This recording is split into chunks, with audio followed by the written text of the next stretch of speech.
I'll give you some context. I am CEO of a company called Glitch.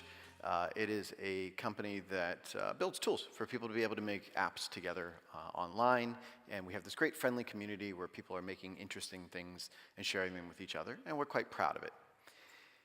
And then I realized that it was more important to me to talk about why that's the work I do and the people that I get to work with, why we spend time doing this every day. And I realized for me, it connects back to a history that at this point goes back for 2 decades. You see, if you go back, this makes me sound incredibly old, 20 years ago, that was when I started blogging. And it was the early days of social media. There were a small number of people doing it. I live in New York City, and we had a get-together called a bloggers' dinner. Everybody who participates in social media in New York City got together, and it was 2 of us around. It was 2 tables of us and 1 Mexican restaurant. That was everybody doing social media at the time. I met people. I met a guy, Joel Spolsky, who had a blog called Joel on Software. It was a big influence on me, and it was cool. It was like, this is a really interesting world. And then, as you may be aware, other things happened in social media since then. People went on to create giant platforms that many people engage with, and lots of other sort of evolution happened. But I wanted to start with a little bit of this context and this history, because it's something that is not evident, that is a little bit lost. In technology, we're so often focused on what's next and what's new, that we lose a little bit of our perspective about where we come from. And in particular, I want to emphasize some creators, people that were creating things along the way. And the people I'm going to talk about are people that, well, frankly, aren't here to tell their stories anymore. It's people we've lost along the way.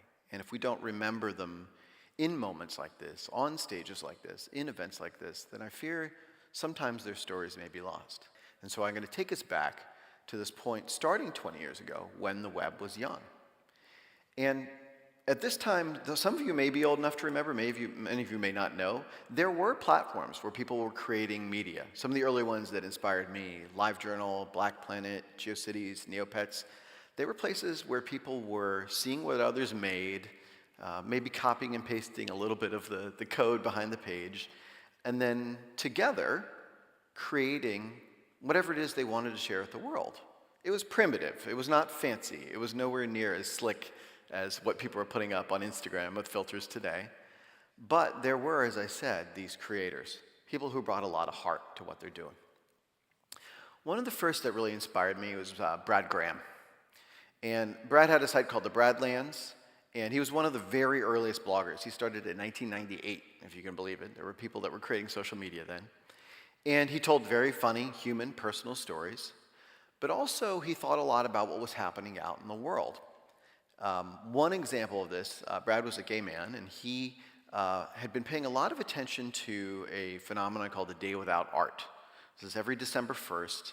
Communities around the world, in observance of the AIDS pandemic, had created a day where artworks in galleries and museums or elsewhere were shrouded to sort of show the impact of losing all of these people to this great devastation of AIDS. And in being inspired by that, he decided to carry this same observance online to this new medium, this new realm of social media. And so he created the Day Without Weblogs. To give you an idea of the time frame here, the word weblogs had not been shortened to blogs yet. And the phrase hadn't even been coined. And he decided that he was going to make a day without weblogs. And in doing so, he got many of the early creators of these sort of new social media platforms to participate. And he planted this seed, which was really, really important, which is one, that we could use these tools to advance causes that we care about, that we could talk about issues that matter. We could highlight sometimes painful messages that needed to be getting attention. But also we could take communities, like in this case, the LGBT community, and center them at the heart of what social media was being used for. And in doing so, show a little pride, show a little bit of attention to people who otherwise might be marginalized. And he planted that seed at the very earliest days of the medium. Even if his name isn't a household name, we can look at the impact of that. One example of which is he thought he would give a name to this new medium that we were creating, and being a funny guy, he thought, what's the worst, most horrible name, so obviously just useless that nobody would ever take it seriously or use it unironically? And so he coined the word blogosphere. thinking certainly nobody would ever use that word without laughing at it. And it's one of the few times that unfortunately he was wrong. And that was Brad.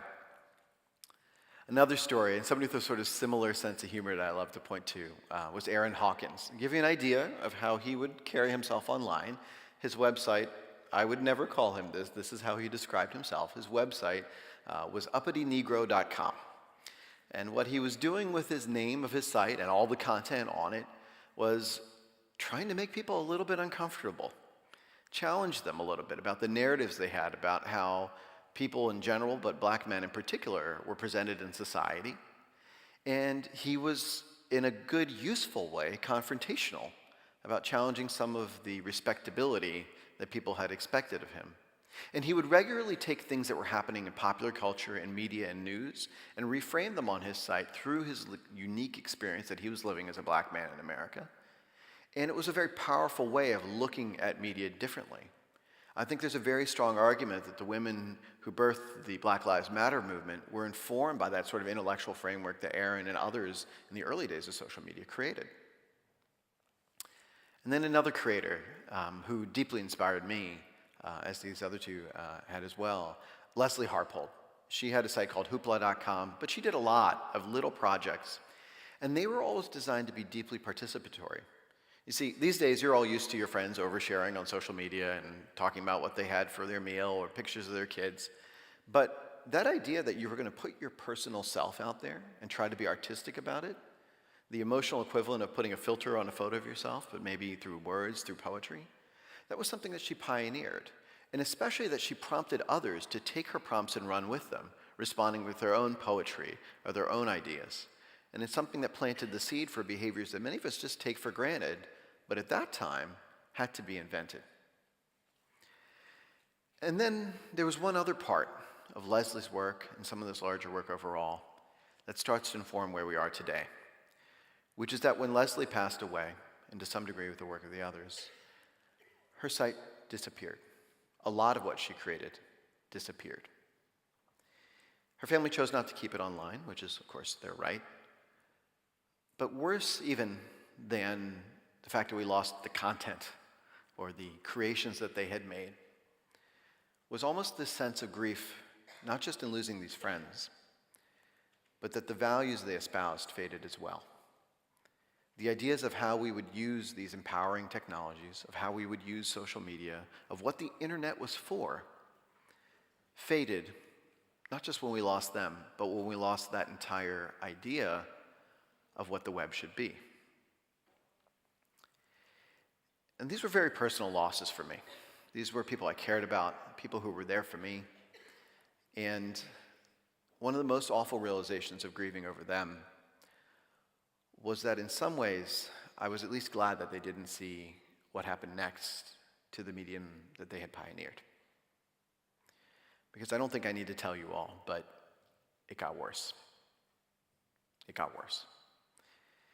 As social media evolved, it was not individuals on their own websites trying out new ideas of how to share and how to connect.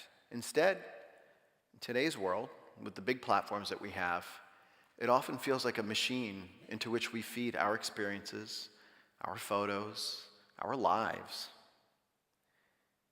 And then we don't always like what comes out of that machine when we do. You know, I'm the CEO of a company. I understand how business runs.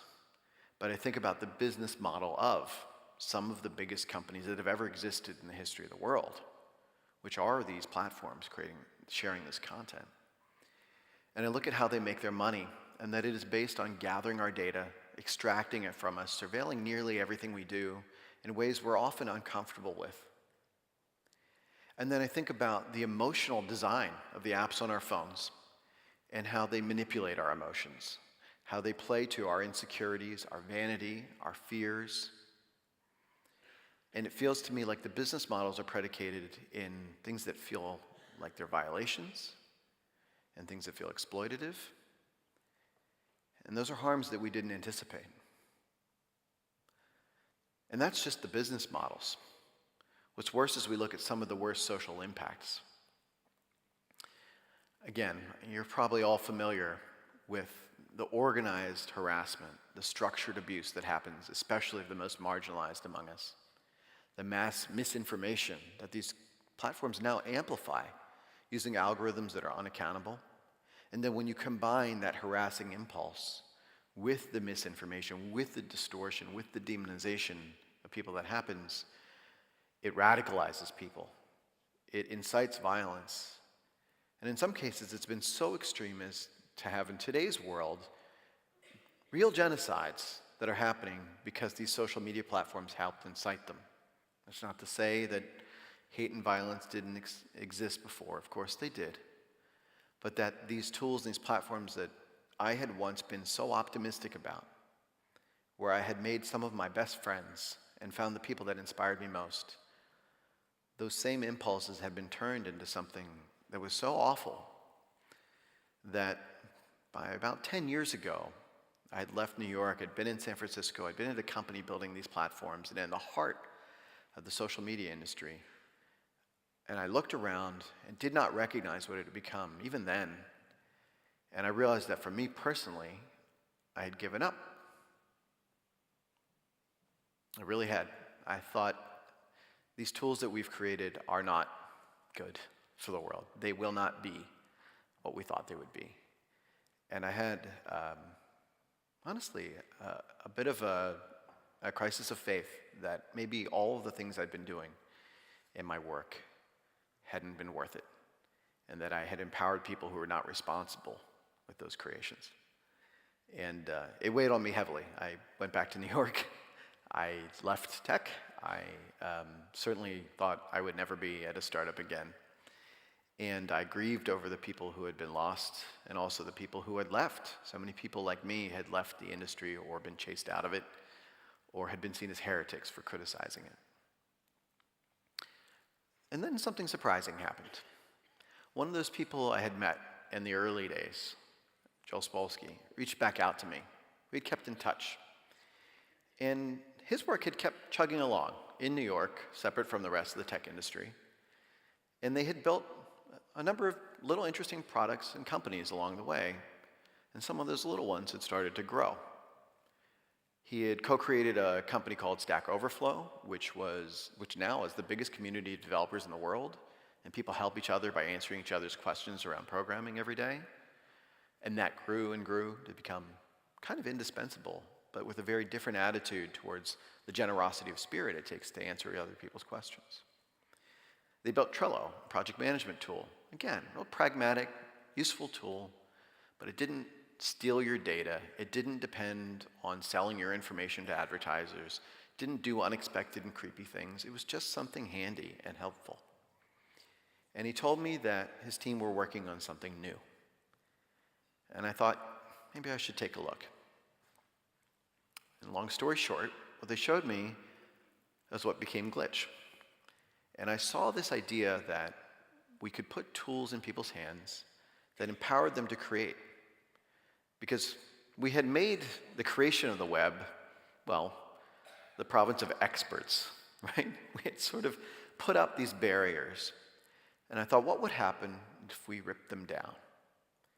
And I joined this team full of these other people, incredibly talented people. And now they were not just in New York, they were all over the world, including here in Ireland. And they had built the beginnings of what became this really interesting, friendly community. Most interesting about it was the creators on this platform. They didn't know about the olden days. They had never met Brad and Leslie and Aaron. They didn't know those people. They knew that things were broken on the internet for sure. But they still had come to the conclusion that there was something good here. There was some potential here. There was something worth saving in the idea that we would make the experiences that we see online every day. And I look at some of the creators who've come along, and I thought about the stories I saw of what they made. For example, Noelle Leigh. She's a developer, designer, and activist, and among many other things, she's a trans woman who, when she saw the tools that she had in front of her, decided to make a simple tool that lets you add to your social media avatar, your icon, a trans pride flag. If if you wanted to show your identity to the world, especially on Trans Visibility Day, you could add this little flag to your icon and let people know who you are and be visible. And in that work, I saw echoes of Brad's earlier work about standing up for community and showing them who you are and expressing yourself. But most interestingly, it didn't end with what Noelle made. Others in the community picked it up, and rather than saying, well, how come she gets to show who she is, they thought, well, if she can do this, I can remix her work and maybe show the world who I am too.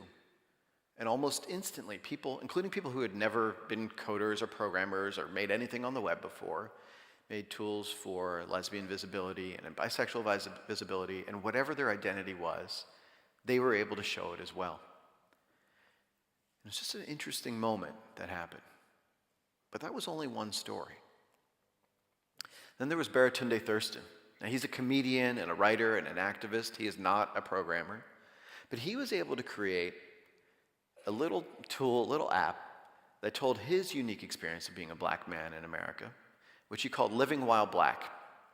And because he's a comedian and a humorist, what he did is he tried to make it as absurd as possible.